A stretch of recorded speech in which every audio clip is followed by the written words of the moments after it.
வணக்கம், welcome to Bhuvana's kitchen. இன்றைக்கி நம்ம சேனலில் ஒரு சூப்பரான பிரேக்ஃபாஸ்ட் ரெசிபி தான் நம்ம பார்க்க போகிறோம். இதை நீங்கள் பிரேக்ஃபாஸ்ட்டுக்கு மட்டும் இல்லாமல் ஈவினிங் ஸ்நாக்ஸ்க்கு கூட நீங்கள் இதை சாப்பிடலாம். இது செய்கிறதுக்கு ரொம்ப டைம்லாம் ஆகாது. 10 நிமிஷத்தில் நம்ம சீக்கிரமாகவே இதை செஞ்சு முடிச்சிடலாம். வாங்க எப்படி செய்கிறதுன்னு பார்க்கலாம். ஃபஸ்ட்டு ஒரு மிக்ஸி ஜார் எடுத்துக்கோங்க. இந்த ரெசிபி செய்கிறதுக்கு நான் இன்றைக்கி 4 பனானா எடுத்திருக்கேன்.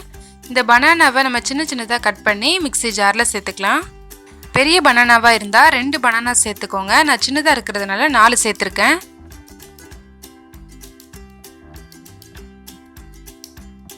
ஒரு முட்டையை இதில் நம்ம உடைச்சி சேர்த்துக்கலாம்.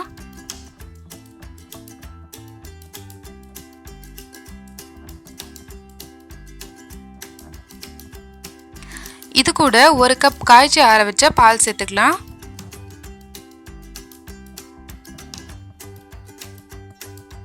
ரெண்டு டேபிள் ஸ்பூன் அளவுக்கு தேங்காய் துருவல் சேர்த்துக்கோங்க. 2 டேபிள் ஸ்பூன் பவுடர் சுகர் சேர்த்துக்கோங்க. நம்ம பனானா சேர்த்துருக்கிறதுனால சுகர் கொஞ்சம் கம்மியாகவே சேர்த்துக்கலாம். ஒயிட் சுகருக்கு பதிலாக நீங்கள் நாட்டு சக்கரை கூட சேர்த்து இந்த ரெசிபியை செய்யலாம். 1/4 table spoon baking powder, 1/4 table spoon baking soda சேர்த்துக்கோங்க.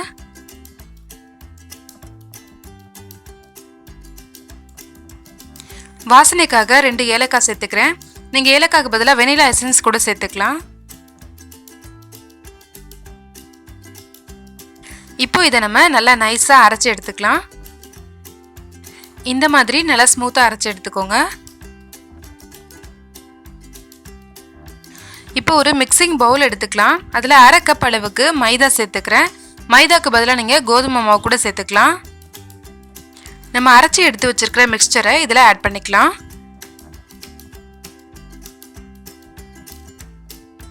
இதை ஒரு விஸ்க் வச்சு நல்ல கட்டிகள் எதுவும் இல்லாமல் நல்லா மிக்ஸ் பண்ணிக்கோங்க. ரொம்ப கெட்டியாகவும் இல்லாமல் ரொம்ப தண்ணியாகவும் இல்லாமல் கரெக்டான கன்சிஸ்டன்சியில் இருக்குது. இப்போ நம்ம பேன்கேக் செஞ்சிடலாம். ஸ்டவ் ஆன் பண்ணிவிட்டு ஒரு தவா வச்சுக்கோங்க. தவாவில் கொஞ்சம் நெய் சேர்த்துட்டு நல்லா தடவி விட்டுருங்க. அப்போ தான் நல்லா ஒட்டாமல் வரும். இப்போ நம்ம ரெடி பண்ணி வச்சுருக்கிற மிக்சரை கொஞ்சமாக கரண்டியில் எடுத்து தோசை தவாவில் ஊற்றிக்கலாம். இது நம்ம தோசை மாதிரி செய்ய போகிறதில்ல, அதனால் தேய்க்கக்கூடாது. ஊற்றிட்டு அப்படியே விட்டுருங்க. இதுக்கு மேலே கொஞ்சம் டூட்டி ஃப்ரூட்டி சேர்த்துக்கிறேன். பார்க்க ரொம்ப கலர்ஃபுல்லாக இருக்கும். கிட்ஸ்லாம் விரும்பி சாப்பிடுவாங்க.